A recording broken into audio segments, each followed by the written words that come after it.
Right, let's talk supplementation. For those who don't know, I'm Pete. I'm a coach. I've been a coach for over a decade.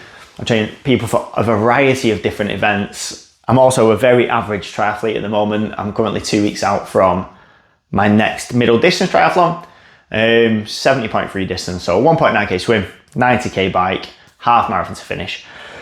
So training is obviously quite a large part of my life at the moment, 2 weeks out. And I want to touch on the kind of the supplements I take to support that, and stuff I think you should take for different things, not necessarily just for doing 6-7 hours worth of training.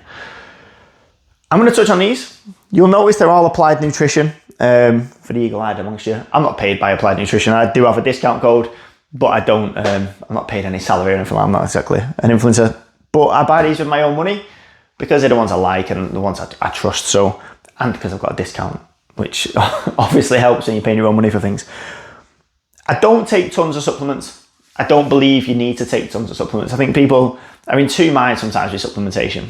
They either go totally overboard and take everything, loads of stuff you don't need, or they neglect it totally and don't touch anything because they don't really understand it. So I'm going to try and clear a few things up, speak about the stuff I take, the stuff I think you should be taking, and why. We'll start off with the dead basic one. We'll start off with protein. Whey protein. I am not lactose intolerant. I don't have any issues with milk. So whey protein is perfect for me. It is the fastest absorbed protein, but I find it really easy to absorb and use the protein that's in it. We need protein for our muscles. People think of it as a bit of a bodybuilding thing when bodybuilders are talking about supplementation. It's always protein, got to eat more protein and stuff like that. But it applies to everyone. Everyone needs protein to support muscle mass. Muscle mass is obviously a brilliant thing. The more muscle you carry, to a point, generally a better position to be in. This supports it. I take one of these a day. And then when I'm training, if I've done big blocks, like I said, 4 hours on a bike, so first thing I get in, I have some carbs, generally food, I'll have a bagel or something, and I'll have this. The protein comes in, tries to get myself to replenish my muscles, try to recover, because obviously if I can recover the next day and train again, I'm in a better position than if it takes me a little bit longer. Whey protein, if you're looking to lose weight, is massive because more protein will obviously maintain muscle mass, and we use our fat as fuel primarily. And it also keeps you fuller for longer. So if you are looking to lose weight, get on a whey protein, up your protein numbers. If you want the exact numbers, give me a shout. But yeah, top supplement, probably one of the easiest ones to get hold of. They're everywhere.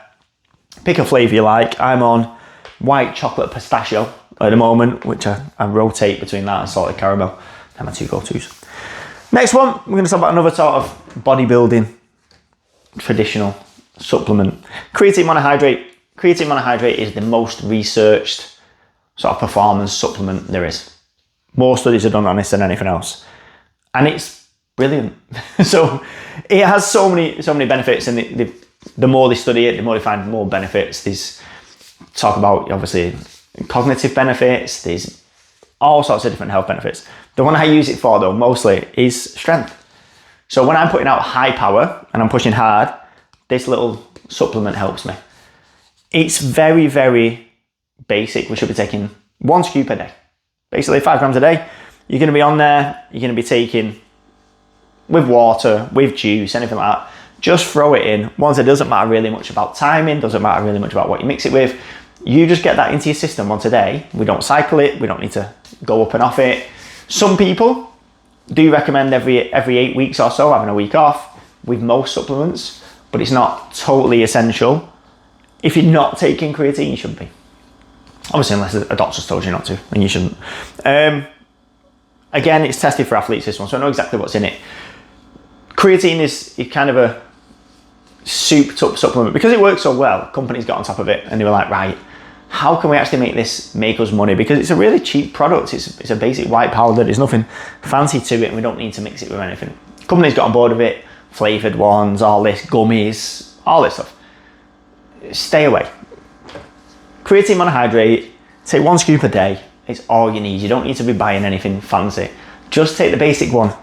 Trust me, it's the best one. More focused towards my supplementation, which supplements some of you might not have ever considered. You might not need. Or if you are doing some sort of endurance sport, something that might become really, really important for you. And that's this. This is basically a carb mix.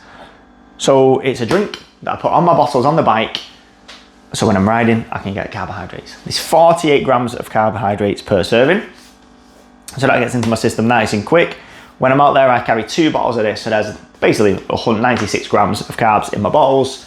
I'm quite a big guy. I need quite a lot of carbs to keep me going. So my longer events, I could be looking up to 90 grams per hour. So that'd be 1 bottle and a couple of gels every single hour while I'm on the bike to keep me up to the top. This talk obviously now of professionals going way further up. Your Tour de France guys looking at 150, 160 grams, some of them. Outrageous. You need to train for that. If you're going to take huge amounts of carbs on while you're doing endurance stuff, don't just do this thing on race day. Train with it. Increase your carb intake while you train. Get it all in there. This one from Applied has some electrolytes in it. So it's 200 milligrams of sodium, which is the main electrolyte that I need. I don't take, you might notice there's no daily electrolyte there. You don't need one. You don't need a daily electrolyte. You don't need to be putting more salt into your body every day. These are performance things. This is around training. If you're waking up every morning, you're putting 1,000 milligrams of sodium into your body, it's probably a bit too much. You don't need to be doing it. You've probably got salt in your diet. Your body's absolutely fine. They just marketed really well. Lots of companies are doing the little sachets with crazy amounts of sodium. Please don't feel like you need to do it. One other thing I do take, obviously I mentioned on the bike there that I'll take 90 grams an hour. If that's 48, that leaves me a bit of a gap. These gels. So I love these Vimto ones. They're 23 grams of carbs. So 2 of them an hour and one of these would get me to 90. But there are gels that are 40. Applied have just released another one. They've got some apple flavors and orange. The taste of these Vimto ones is unreal. So if anyone's watching from Applied, make the Vimto ones in the 40s. Everyone's a winner. The Vimto ones taste amazing. With endurance sport, you'll obviously get a bit of fatigue with gels, or a bit of like a taste fatigue. So it's nice to have a couple of different flavors. I'll always carry some of these 20 gram ones and some of the 40 gram ones, mix them up a little bit, just so my body's not getting, it's not really my body, it's my mouth, is not getting too bored of the taste. There's no caffeine in these. I personally don't take caffeine while I'm in a race. I take it beforehand, but I won't take it during because I don't trust my stomach while I'm out there. Some of you may have tried taking a caffeine gel when you're 3 or 4 hours into a race. You may have had a quick trip to the Portaloo straight afterwards. If your stomach can take it, caffeine is great. Obviously, it can improve your mental clarity, your focus and performance. And it's something that I do take beforehand. I will take a full fat Red Bull, I won't lie. First thing in the morning before a race, get the sugar in. I get my caffeine intake from that. Coffee's probably not quite enough for it to be beneficial, so I do take a can of Red Bull. It's a tradition. That's all I take. During, obviously, normal day-to-day life, I'll take a vitamin D supplement and I'll take a multivitamin. But they're just health supplements. There's nothing performance really enhancing apart from the fact that they make you healthier. The healthier you are, the better you perform. If you're taking a ton of supplements and you're making this mad cocktail of things, have a little look. Have a little look at what you actually need. Bring it down. Save yourself a bit of money. Get the stuff that actually helps. Spend the time on that and then increase your performance from there.